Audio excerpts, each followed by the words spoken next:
We saw how ARIMA stands for Autoregressive Integrated Moving Average method for building a model of the data for time series analysis. Right?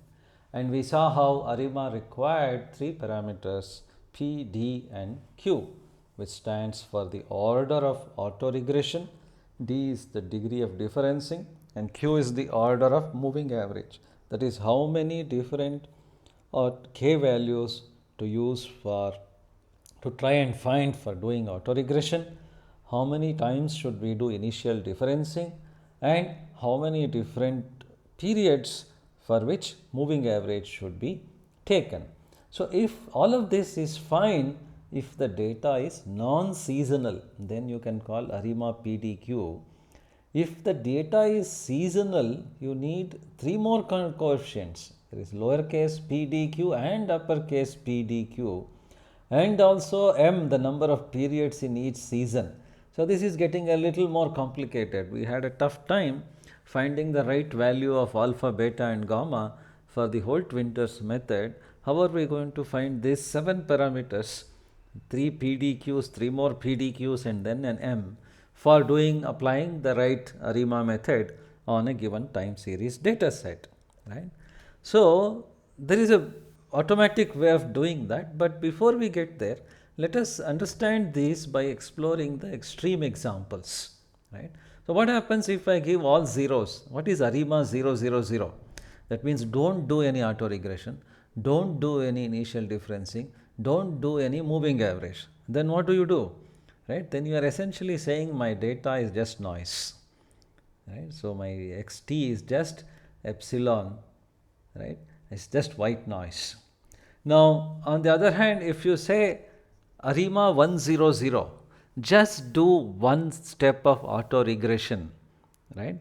Don't do any differencing, don't do any moving average. That's also known as AR1. So it is a simple way of applying the autocorrelation function to find the right value of k. On the other hand, if you say ARIMA 010, so we saw 000 and 100. If you do 010, that means don't do any autoregression or moving average, just do one initial differencing. The value of x at time t is nothing but the previous value plus error, right? That we call a random walk because the change in value is purely due to noise. So it's just a random error, right? So we call it a random walk. Not very useful perhaps. Then on the other hand, if you do ARIMA 001, that means no autoregression, no differencing, but moving average. It's a simple roll mean or moving average function. You call that MA1. Right?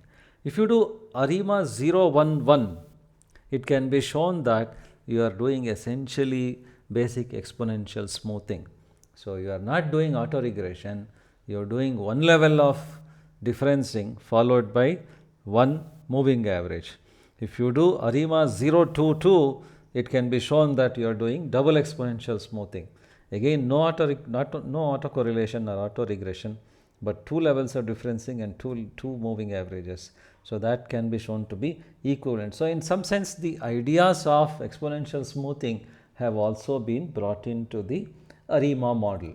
So there is an approach called the Box-Jenkins approach for doing ARIMA modeling to find the right values of P, D and Q, to find the right model or the order of the model. What should be the values of P, D and Q, right? So it is similar to a parameter estimation technique, right? Fitting the right model to the data. And there is in fact in this approach also a method for testing how valid the model is.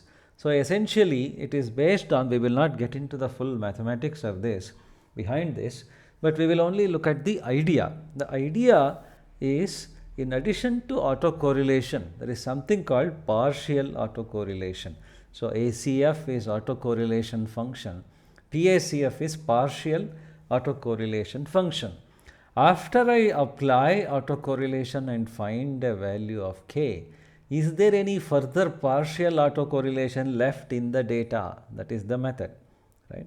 So the partial autocorrelation at lag k is the correlation between all data points that are exactly k steps apart after accounting for their correlation with the data between those k steps. So first you have already found a value of k.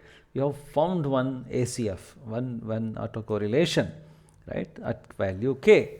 So you account for their correlation of the data points with the data between those k steps, and then you see whether there is any correlation between the points at k steps apart. So PACA helps us in finding the right degree of autocorrelation in automated ARIMA, right. So in R, you invoke the library like the forecast library, and then you simply say auto.arima, right. Auto.arima will do all the magic for you and give you suggested values of P, D and Q by applying the partial autocorrelation function technique. Then you can apply that explicitly by invoking the ARIMA function and build a model, right. And once you build the model, you have to see how good the model is. For this, there is a diagnostic function, TS-diag, time series diag. TS-diag, if you call that on the ARIMA model that you have built, it will tell you how good your the model is for the data that you have given. We will do all of this using the R packages in the next lesson, right. So once you have built the model and verified it's using the diagnostics, right, validate the model, then you can use it to do prediction. You can say predict m to get the next value, or predict m n dot ahead equals 10 to get the next 10 values for the data beyond the time period for which historical data is available in your time series data set, right. So finally, you can also do there are other tests, for example, I call the Dickey-Fuller test, right. So there is augmented Dickey-Fuller test, ADF.test, which tests for something called mean reversion. So what exactly is mean reversion? Especially in the financial markets, they believe that in this idea of mean reversion, which is that if a time series data has been moving too far away from its long-term mean, then it has a tendency to at some point to come back towards that mean. The cause for that can be anything. It can be the coronavirus or a global war or some price fluctuation or any new technology breakthrough. It can be anything, but they do believe that if a data is moving too far away, it's heating up too much. They say the markets are heating up, then there is a tendency for it to come back to its long-term mean or towards the long-term trend, right.